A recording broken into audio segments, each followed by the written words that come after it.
नमस्कार दोस्तों, मेरा नाम है रूबी। इस वक्त मेरे साथ मौजूद है अरुण कुमार श्रीवास्तव, राष्ट्रीय संयोजक भारत बचाओ संविधान बचाओ आंदोलन एवं राष्ट्रीय अध्यक्ष विश्व शांति मिशन। जी जी।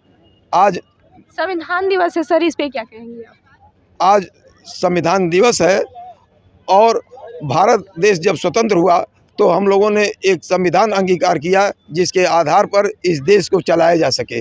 जिस तरह से धार्मिक पुस्तकें होती हैं और उनके आधार पर विभिन्न धर्मों के लोग अपने धर्म को चलाते हैं, उसी तरह से यह राजधर्म की पुस्तक है। और भारत का संविधान जो है संसद की सबसे बड़ी किताब है और भारत की जनता के लिए यह बहुत बड़ी देन है जिसके आधार पर इस देश को चलाया जा रहा है और आगे भी यह देश चलता रहेगा। सर, हमारे संविधान को उधार का संविधान कहा जाता है, इस पे क्या कहेंगे आप? नहीं, यह बहुत सही बात है। उधार का संविधान कहा जाता है और उधार का संविधान है भी, क्योंकि भारत का संविधान दुनिया के विभिन्न देशों के संविधान से अच्छी अच्छी चीज़ों को लेकर के और हमारे देश के संविधान को जो है बनाया गया था।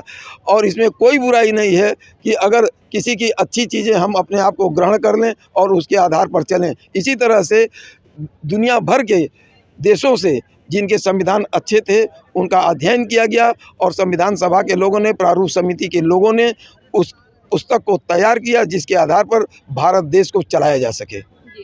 सर, आज संविधान दिवस है, इस पे लोगों को क्या संदेश देना चाहेंगे? मैं देश के लोगों को यही संदेश देना चाहूँगा कि देश संविधान से चलता है, धर्म पुस्तकों और धर्म गुरुओं के निर्देश के आधार पर नहीं चलता है। लोग अपने अपने धर्मों को मानते हुए देश में भारत के संविधान में दिए गए नियमों और कानूनों, उसके अनुच्छेद के आधार पर चलें, क्योंकि देश में ये भारत का जो संविधान है यह देश के लिए बहुत बड़ी उपलब्धि है।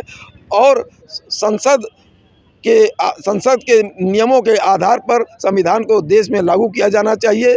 संविधान को अगर ख़त्म कर दिया जाए या संविधान में कहीं कोई उल्लंघन होता है तो समझिए देश में बहुत बड़ा एक तरह से घटना घटित हो सकती है। इसलिए संविधान को मानते हुए पूरे देश में भारत के संविधान के आधार पर चलना चाहिए और जो राजनयिक हैं उनको भी भारत के संविधान का सम्मान करना चाहिए तथा पूरे देश में भारत के संविधान को लोगों तक, जन जन तक फैलाने के लिए एक जागरूकता अभियान चलाने की आवश्यकता है।